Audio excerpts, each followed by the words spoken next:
Here guys, good morning, good afternoon, and good evening po muli. Ito muli ang inyong lingkod, Batang Elio. Of course, andito tayo muli para magbigay na naman po ng isang reaksyon. And pag-uusapan natin ngayon guys ay tungkol naman po dito sa video upload ni Papa Eds po kahapon na merong good news and bad news tungkol kay Early po and grabe ang dami po na-excite dito kasi actually meron po ako na-discuss tungkol dito mga 2 weeks or 3 weeks ago po tungkol nga po sa nakausap ko na dati nang tumutulong sa mga projects or sa mga tinutulungan din or sa beneficiaries ni Kalingap Edo po at mukhang ito na nga yun, no? Mukhang ito na nga yun, guys. At tuloy-tuloy na, matutuloy na yung pagpapabahay kay Early. Kanya nga lang, meron din daw bad news at yan ang nga alamin natin guys. Actually, meron din akong napansin dito na isa pang bad news bukod dun sa sinasabi ni Kalingap Edu na bad news at yan ang gawin po nating topic sa ngayon. So, samahan po ninyo ako. Let's go! Cause I don't give a fuck what you say. Hindi natin alam pa ito hanggang saan ito eh. Kartado to eh. Siya, kakarsadaan to? So, 4 meters. Wala dyan. Ay, grabe naman. 4 meters. So hanggang dito yan. So yun guys, ito yung pinapakita nila yung lupa na para sa pabahay ni Early and mukhang magkakaroon ng adjustment siguro ito guys, no. Hindi pa natin alam kasi sila mismo hindi nila alam kung saan ang mga hangganan ng lupa na yan, no. Wala pang markings kung hanggang saan. Pero magkakaroon nga daw ng kalsada. Dito po sa tinuturo ni Kuya Mel kanina. Paano yan pagka nasakop yung lupa ni Early.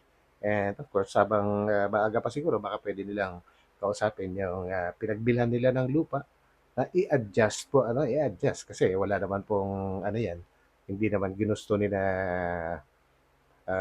Kalingap Edo yan, na ganun yan ang mangyayari. Baka naman pwedeng pakiusapan, no?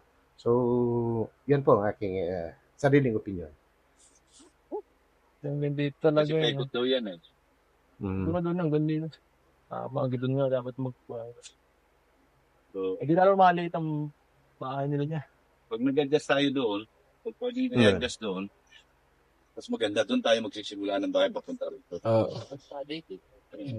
Actually, si Kuya Mel guys, maganda po yung kanyang mga suggestion kay Kalingap Edu na huwag magtayo ng bahay dito sa sinasabing kakalsadahin or pagtatayuan ng kalsada po, dapat sa kabilang side para safe nga naman, no, if ever na masakop ng kalsada. At may plano pa may plano pa yata, patayuan din sila ng tindahan.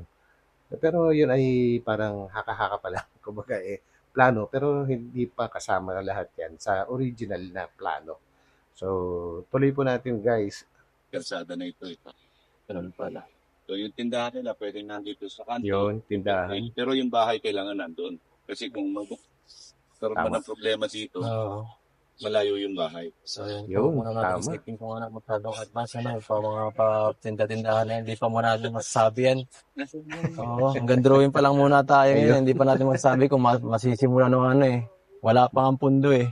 So yan guys, hanggang sa palinis na lang Wala muna pa raw tayo pondo. guys. Yan. Tsaka Kaya- yung lagyan ng marker. Oo. Dapat Yan. lagyan ng, ayun ang paano nila, yung, sino ba yung tatay ni Early? Oo. Siya yung kasi lagyan ng marker kung hanggang saan talaga para alam natin yung eksaktong dimension ng lote. Kung paano natin didiskartehan yung bahay. Tama, tama. Tapos paano na malinis yan? Tapos malinisan. Sige, next week mo papalinisan natin. Oo. Yung pa isang magiging problema na diyan guys, medyo matatagalan sila diyan sa pagtatanggal po ng mga puno ng kawayan po, tsaka mga ibang puno. Alam niyo po, mahirap po talaga tanggalin ang roots ng kawayan. Talagang sobrang kapit po niyan, no? At malaki, malawak yung kanyang sinasakop. So, ibig sabihin, kapag mahirap tanggalin, ay kakain siya ng oras and makakabawas yon sa budget po na ilalaan sa pabahay. And may narinig ako kay Kuya Mel na isang napakagandang suggestion na ang dapat unahin po nilang gawin diyan bukod sa paglilinis do'n sa lupa ay kailangan mag-ano po sila, magkaroon ng sariling, pagkukuhanan ng tubig or kaya water source po ano, o kaya poso. Kasi kailangan talaga 'yun sa isang construction. And, I'm not sure kung meron silang ibang makukuhanan diyaan, eh, malayo naman po yung ilog, yun oh. Kumbaga, eh, kung makikiigib naman po sila sa mga kapitbahay, hindi ko lang din alam kung papayagan po sila. So, napaka-importante rin po na magkaroon muna sila ng sariling panggagalingan ng water supply po nila. No? At yan naman po ay magagamit nila afterwards ng panghabang buhay. So, tama yung suggestion ni Kuya Mil na yan. Yan po guys. So, yun po lang muna ang update natin guys. Bibisitahin natin sa susunod araw sila early po para mag-coordinate din sa amin para mas madali po kami na po kami ang grupo ngayon makasikaso dito. Kami nila Kuya Mel at ni Foreman po. So, salamat sa Kuya Mel at Foreman. It's my pleasure. Paano ba? Hindi ko masasabi na baka mapupuli na mapapagawa natin kasi pangako pa lang sa akin Pangako pa lang O yung yung bahay kumbaga sa buka pa lang ang usapan Maganda sana kung naandyan na yung pundo So yun guys, no, although meron tayong nalaman din dati sa nakausap natin na ready nga sila na tumulong, pero ito yung sinasabi ni Kalingap Edu po ngayon, no, na kapansin-pansin sa mga sinasabi ni Kalingap Edu na hindi 100% yung na naniniwala siya or mangyayari yung pangako kasi buka pa lang daw sa bibig, sabi nga niya. Although syempre kilala naman natin yung mga na yun, yung mga tumutulong na yun or sponsor, talagang pag nagsalita ay gagawin nila. Pero ito si Kalingap Edu, hindi pa rin siya talaga mapakali or makontento hanggat hindi niya nahahawakan yung yung mismong pondo.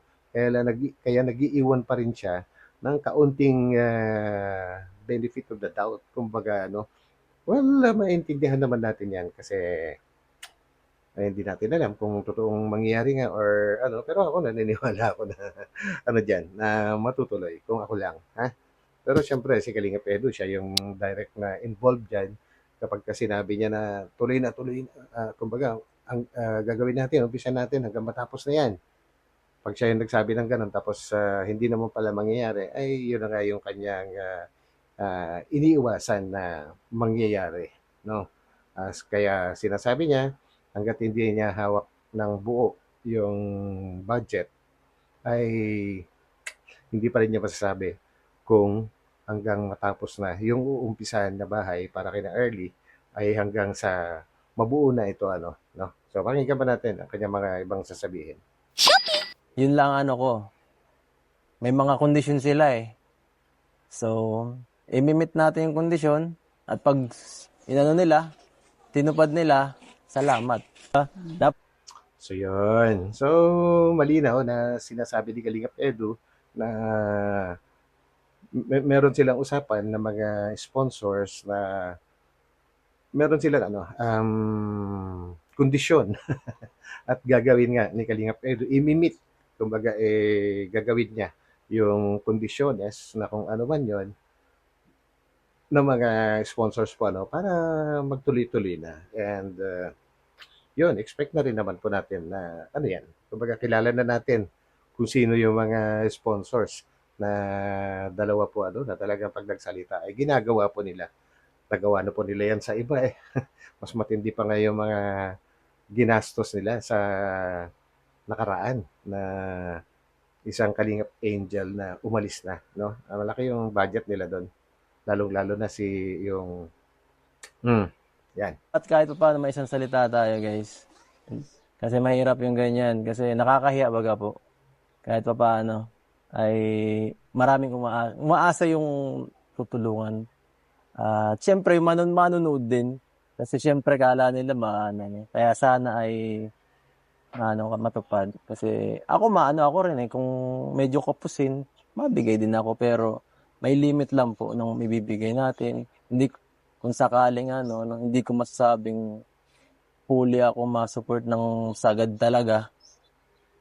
Pero ang mahalaga, ano yun, maano tayo, sa habot na makakaya ko, tutulong ako sa pagpapabahay, ano. At Okay. yung good news naman, yun na nga, sisimulan na natin by next week. Yan, Wow! by next week po, Nay. So yun, ang pinaka good news naman doon. Actually, yung nauna na sinasabing bad news ay considered as good news pa rin naman yun kasi gagawin pa rin naman yung bahay, hindi po ba? And yung pinaka good news ay ito nga, umpisan na next week. Ibig sabihin ay na ano na ni Kalingap Edu yung kondisyones ng mga sponsors kaya uumpisahan na. And yun yung pinaka good news dyan guys. Pero maya-maya lang yung isang bad news na aking napansin ay maririnig natin mismo kay Early po ano. So pakinggan Salamat po sa natin Panginoon, yan. natupad na yung ano. Ikaw, early, kamusta ang pakiramdam mo ngayon at parang may chance na ngayon eh.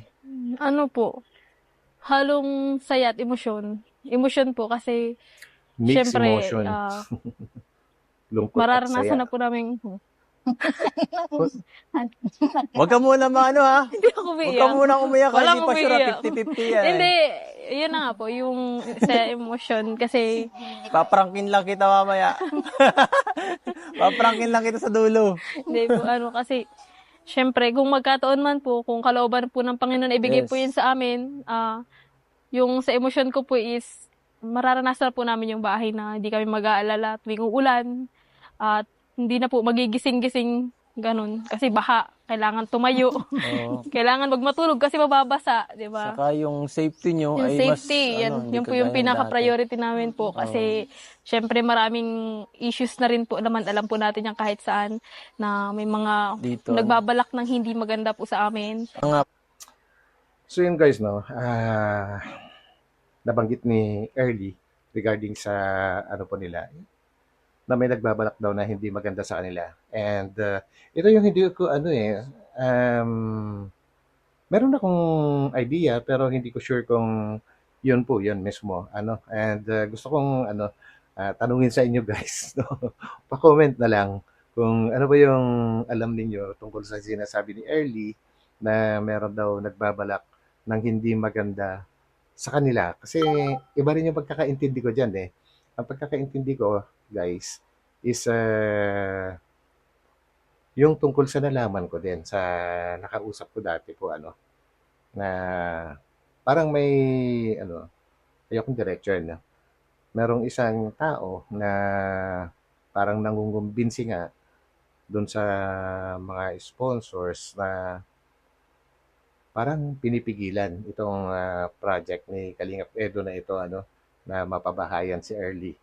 Eh, hindi ko sure kung yun yung sinasabi ni Early ngayon na may nagbabalak ng hindi maganda po sa kanila And yun, wala akong maisip na iba eh. And if ever may alam kayo guys, pa-share naman at pag-usapan natin 'yan sa ating susunod na upload po So comment down, comment nyo po guys. So tuloy natin ito. Po, isa yun sa pinaka inaano natin pinaka gustong mababahayan ko kasi gusto kahit ako po pangarap ko sa na yung lalo na sa mga tinutulungan tang walang bahay magawan talaga kaso yun nga hindi naman tayo ganun kalakas so ito nga nabigyan tayo ng chance so kung pupursigin ko rin po para sakali hindi na ganito susunod ang matirhan nila magiging mas komportable na sila, makakatulog na sila sa gabi nang walang iniisip na kung ano pa man. Grabe. Yan po ang ating good news at bad news. So, pero parang good news naman parehas din yun. Yun. Kasi magagawang ka pa rin eh. At least kung So sabi ko na nga, pareho namang good news yung good news and bad news ni Kalinga Pedro, pareho rin namang may tatayo yung bahay, hindi mo ba? Pero yun na nga, yung napansin ko na pinaka bad news talaga, ay yung binanggit ni Early. And yan guys, kailangan ko yung yung inyong opinion diyan tungkol diyan kung may alam ba kayo tungkol sa sinasabi ni Early na nagbabalak ng hindi maganda sa kanila po Kasi sa akin, iba yung naisip ko And yung na-share ko kanina, yun na po yun. sakali masimulan, may tayo pa rin. Kung sakaling hindi mo matapos, at least may nasimulan na. Kumbaga, Tama. Good konti news na pa rin lang yun. anuhin. At yan. Natutuwa ako dahil isa kayo sa maanuhan ta, matutulungan ta. 3 taon na halos ang pinagsamahan. Pero yun, Tagal na, no? so pang 3rd year, ongoing. Fourth year. Kung sakali, regalo talaga to bago mag-graduate. Ay, sarap Yun ang naman pinaka-the nun. best dun. So ano po na, early. Huling mensahe bago tayo magpaalam. Ay, grabe. Huling mensahe. Oo. Ano po, unang-una po sa lahat, sobrang salamat po sa Panginoon kasi andyan po talaga siya. Hinayaan niya pong maranasan namin yung mga bagay na dapat pong maranasan namin para po mas maging matatag kami. And yun nga po, may plano po pala siya na mas malaki. Kumbaga, ipaparanas niya lang po sa iyo yung hindi kagandahang sitwasyon pero ibibigay niya po yung the best sa susunod. Kaya sobrang nagpapasalamat po ako una sa Lord. Pangalawa po Alam nyo guys, naniniwala ako doon sa sinabi ni Early tungkol kay Lord na ipaparanas niyo muna sa'yo yung hindi maganda bago ang huli. Kumbaga parang sinusubukan ka niya kung gaano ka katatag po, ano? Kung gusto mo lumaban, what I mean, kung gusto mo ipagpatuloy pa rin ang iyong mga hangarin sa buhay, ay bibigyan ka niya ng premyo. At yun na nga, naniniwala din po ako doon guys Kaya yung mga sinasabing nagsisigasig sa kanilang kagustuhan para maiayos yung kanilang buhay, ay nagkakaroon po yan ng premyo galing kay Lord. And yung iba naman kasi madaling sumuko. And of course, pag sumuko na kaagad sa mga pagsubok, ay wala talagang mangyayari. Kundi kadalasan na stuck up. Kung yung iba naman ay napapariwara. So yan po ano. So kailangan talaga malaki talaga yung pananalig mo sa Panginoon para makamit mo ang iyong mga minimiti and tuloy-tuloy na prayers po yan. Lito, kala Tita Rixie po at sa iba po sumusuporta at lalong higit kay Kuya Edo po. Kasi alam po natin na kung wala po si Kalingap Edo, wala po ang Opo, kung wala po ang Kalingap na sa ngalan po ni Kuya Val Matubang po is wala po talagang mabubuong team na Kalingap at hindi po mangyayari na makakapag-aral po ako.